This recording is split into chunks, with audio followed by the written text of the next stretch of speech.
ఈ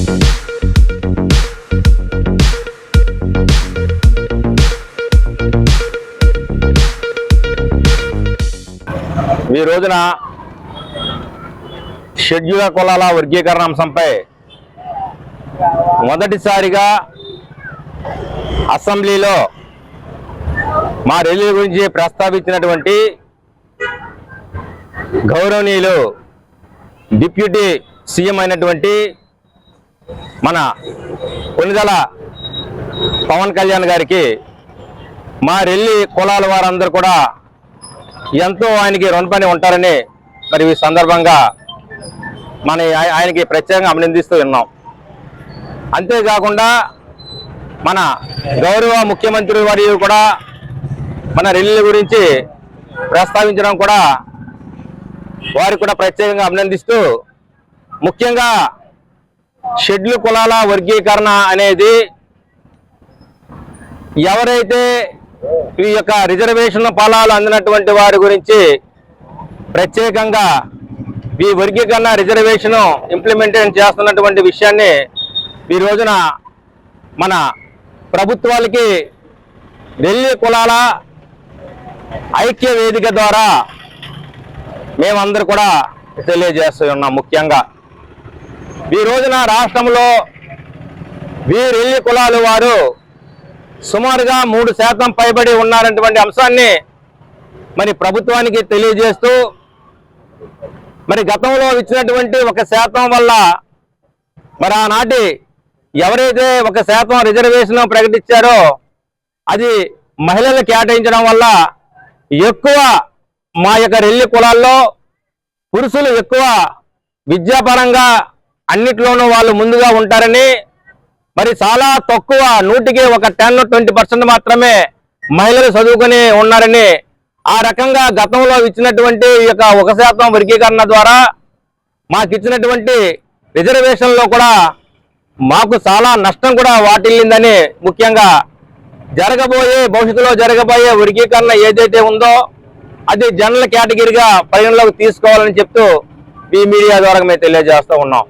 మరి అంతేకాకుండా బుడగ జంగాలకి సంబంధించినటువంటి అంశం ఏదైతే ఉందో వారు గతంలో బీసీ కులానికి చెందినటువంటి వారుగా ఆ విధంగానే పరిగణలోకి తీసుకోవాలి తప్ప ఈరోజు కనీసం ఈ 70 సంవత్సరాల నుండి మరి ప్రభుత్వాలు అలాగే పార్లమెంటు చేసినటువంటి చట్టాల్లో కూడా ఇచ్చినటువంటి రిజర్వేషన్లు 2 కులాలు ప్రభావితం చేస్తూ ఈనాటికి అన్ని రంగాల్లో ముందున్నటువంటి వారికి మళ్ళీ ప్రత్యేకంగా వాళ్ళకి మళ్ళీ అన్ని రంగాల్లో అభివృద్ధి చేస్తున్నటువంటి అంశాన్ని మీ యొక్క రెల్లి కులాల తరపున మేము ప్రత్యేకించి మాకు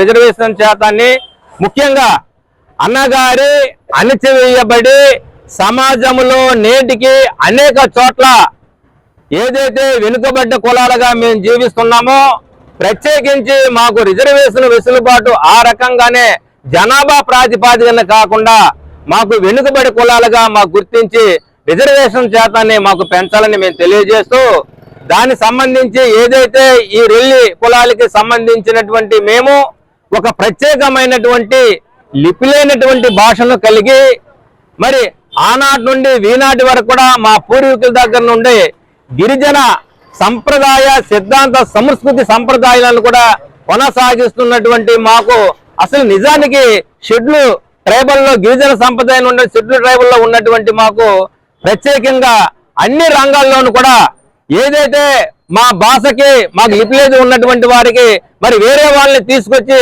మాలో కలపడం అనేది అది సమంజసం కాదని కూడా ఈ సందర్భంగా మేము తీసుకున్నటువంటి నిర్ణయాలు వెనక్కి తీసుకోవాలని మేము ప్రభుత్వానికి మేము తెలియజేస్తూ ఉన్నాం.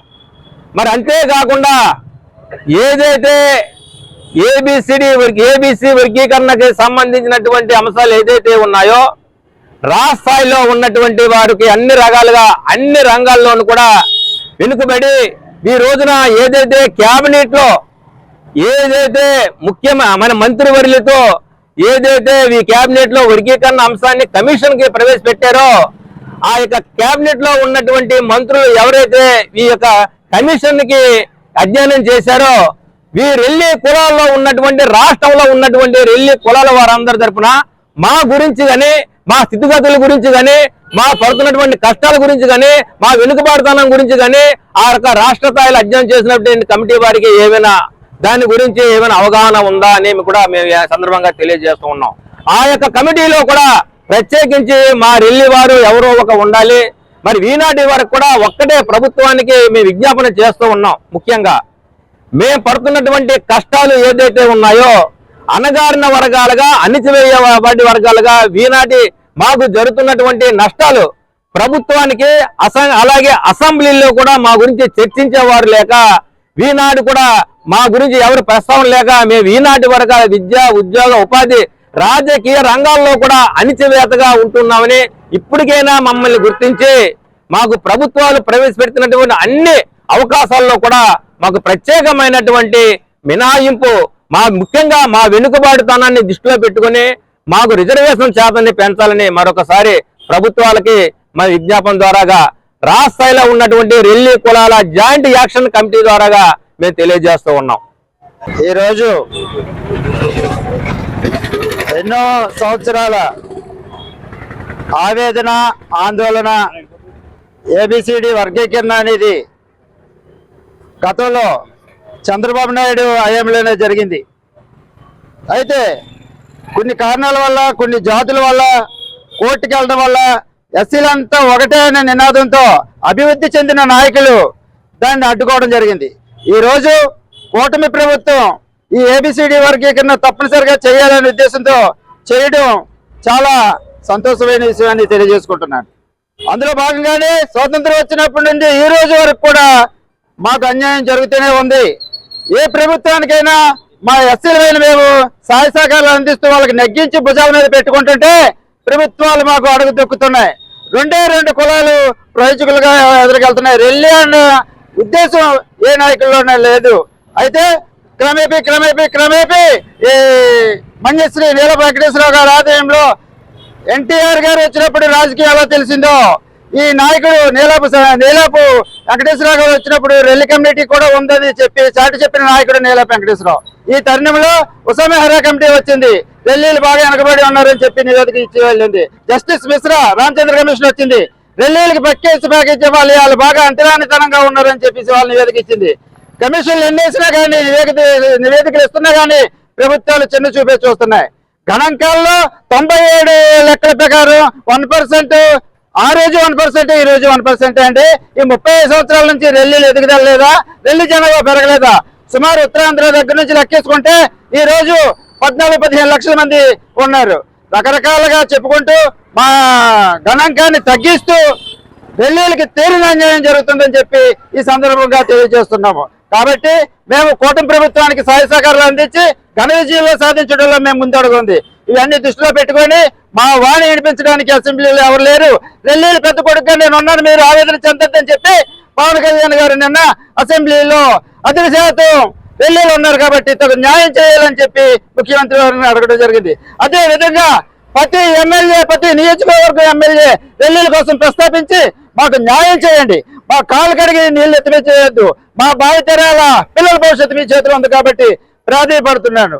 దయించి మాకు ఏబిసిడి వర్గీకరణలో 5% రిజర్వేషన్ కల్పించండి. ఇట్లా తూర్పుగోదావరి జిల్లా ప్రెసిడెంట్ రాజ్ కుమార్. ఈరోజు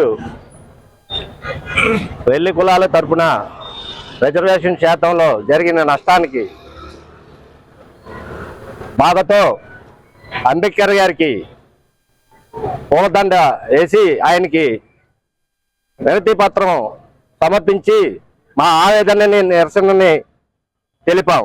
అలాగే ఉమ్మడి ఆంధ్రప్రదేశ్గా ఉన్నప్పుడు 2011 జనాభా లెక్కల ప్రకారం ఈరోజు ఈ యొక్క వర్గీకరణ అనేది జరిగింది అనేది మా యొక్క ఆలోచన సారాంశం.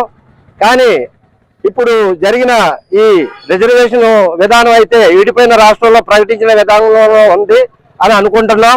అయినా సరే రెల్లీల కోసం ప్రస్తావించి ఈ యొక్క రిజర్వేషన్ శాతంలో ముందుకు వెళ్ళే విధానంలో ఆలోచిస్తామనే ఆలోచన అసెంబ్లీలో ప్రస్తావించినందుకు ఆంధ్రప్రదేశ్ రాష్ట్ర ముఖ్యమంత్రుల వారికి మరియు డిప్యూటీ సీఎం పవన్ కళ్యాణ్ గారికి ధన్యవాదాలు రెల్లి కులాల తరఫున.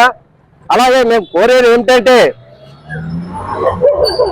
మీరు 2 కులాలకి అధిక ప్రాధాన్యత ఇస్తున్నారు. ఆ రెండు కులాలు కరోనాలో ఇదే రెల్లి జాతి ప్రాణాలు తెగించి ముందుకొచ్చి ప్రజలందరూ కూడా ఇళ్లలో భయంతో సావు భయంతో బతుకుతున్న వేళలో కూడా సావును కూడా ఎదిరించి బయటకు వచ్చి ఆంధ్ర రాష్ట్ర ప్రజలకి సేవలు చేసిన రెల్లిలు వాళ్ళని ఈ రిజర్వేషన్ శాతంలో 6-7.5% ప్రకటించారు. కానీ ప్రాణాలు తెగించి ముందుకు వచ్చిన ఈ కరోనా వారియర్స్ కి కనీసం మీ యొక్క ఆలోచన విధానంలో కొంచెం కాకపోయినా మద్దతు తెలిపి కొద్దిగా ఎక్కువ శాతాన్ని పెంచి వీళ్ళకి మేలు చేద్దామనే ఆలోచన మీకు కలగకపోవడం అనేది కొంచెం బాధాకరంగా ఉంది. కానీ అసెంబ్లీలో అన్నారు దీన్ని జిల్లాల వారీగా విభజించుకుంటూ కేటగిరీలు చేసుకుంటూ సంవత్సర కాలంలో ముందుకు వెళ్తామని అన్నారు. అదే విషయంలో ముందుకెళ్ళి మా రెల్లి జాతి ఉపకులాలకు న్యాయం చేయాలని, న్యాయం జరుగుతుందని ఆశిస్తూ అప్పటి వరకు కూడా రెల్లి కులాల తరపున మా ఉద్యమ నిరసనలు ఇలాగే కొనసాగుతూ ఉంటాయి. మాకు న్యాయం జరిగే వరకు మా పోరాటం ఆగదు. ఇది దశలో అలా పెరుగుతూనే ఉంటది. దయచేసి నాయకులకు, ప్రభుత్వాలకు అందరికీ కూడా మేము కోరేది ఒకటే, మాకు సమానత్వంగా రిజర్వేషన్ కోటాలో ఉద్యోగ అవకాశాలు, విద్యా అవకాశాలు కల్పించే విధంగా పెద్దలు ఆలోచించాలని మీ అందరికీ పేరు పేరున కోరుకుంటూ ధన్యవాదాలు తెలియజేసుకుంటున్నాను. అందరికీ నమస్కారాలండి. నా పేరు కార్తిక్ సింగంపల్లి. నేను రెల్లి కులాల సంక్షేమ సంఘానికి కన్వీనర్గా వర్క్ చేస్తాను. ఇప్పుడు అసెంబ్లీలో ఏదైతే నిర్ణయం తీసుకున్నారో 1% దానికోసం, అది ఖచ్చితంగా రెల్లిలకు అన్యాయం జరుగుతుంది. ఖచ్చితంగా అది మేము అందరం కూడా అన్యాయం చేశారు, మాకు ఏదో మేలు చేశారని నాయకులు ఆశించి చేస్తారేమో కానీ ఖచ్చితంగా మా నోరు నొక్కి మా ఎదుగుదలను ఆపడానికి ప్రయత్నాలుగానే మేము భావిస్తాం. ఇది ఆనాడు పవన్ కళ్యాణ్ గారు నేను ఈ కులంలోనే పుట్టాను అని ఫస్ట్ గా మా కోసం మాట్లాడిన ఏకైక వ్యక్తి అయినా ఈ రోజు అసెంబ్లీలో కూడా ఆయన మాట్లాడడం జరిగింది. మాటలైతే జరుగుతున్నాయి కానీ ఆయన మాటను తీసుకొని ముందుకి ఆ పర్సెంటేజ్ల విషయంలో కూడా మాకు క్యాలిక్యులేషన్స్ లో కూడా కరెక్ట్ గా ఇవ్వలేదు. ఎప్పుడో 2011లో తీసుకొని ఈ రోజు జనాభా లెక్క లేకుండా ఇప్పుడు మేము ఎంత ప్రౌడ్ ఉన్నామో తెలుసుకోకుండా మరీని ఆ యొక్క పర్సెంటేజ్ ఇవ్వడం అనేది చాలా బాధాకరమైన విషయం. అసలు ఎస్టీలో ఉన్న మమ్మల్ని తీసుకొచ్చి ఇందులో కలపడమే కాకుండా మళ్ళీ ఇందులో కూడా మాకు రిజర్వేషన్ లేకుండా 1%కి అంకితం చేసేసి మా తాత పితరుల నుంచి అదే జీవన ఉపాధిలోంచి ఎదుగుదల లేకుండా మా తర్వాత తరాలు కూడా ఇందులోనే ఉండేలాగా మమ్మల్ని ఎదుగుదలకు తొక్కడానికే 1% తప్ప దేనికి ఉపయోగం లేదు.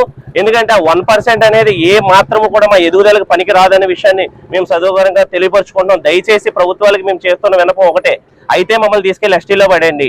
మా లిప్పులేని భాషను చూసి లేదంటే మా జీవన శైలిని చూసి మా కట్టు బొట్టును చూసి మా పూర్వీకుల నుంచి వచ్చిన సాంప్రదాయాలను చూసి మీరు మమ్మల్ని ఎస్టీలో పెట్టేయండి. లేని పక్షాన మాకు కూడా 5% రిజర్వేషన్ కల్పించాలని ప్రభుత్వాన్ని కోరుకుంటూ ఇది జరిగేంత వరకు కూడా రాష్ట్ర వ్యాప్తంగా రెల్లీలు ఎక్కడ కూడా ఆ యొక్క పనుల్లోకి వెళ్ళినా ఎక్కడికి వెళ్ళినా నిరసన తెలుపుతూనే ఉంటాము. అన్యాయం జరిగిందని అనుకుంటాం. కూటమి ప్రభుత్వం ఏదైతే చేస్తామో మేము ఎదురు చూస్తూ ఉంటాము. దానికోసం మేము మంచి చేస్తారని పవన్ కళ్యాణ్ గారి మీద మేము ఆశలు పెట్టుకున్నాం. పవన్ కళ్యాణ్ గారు ఖచ్చితంగా దీన్ని చేయగలుగుతారేమో అని మేము ఆశిస్తూ సెలవు తీసుకుంటున్నాం. ధన్యవాదాలు.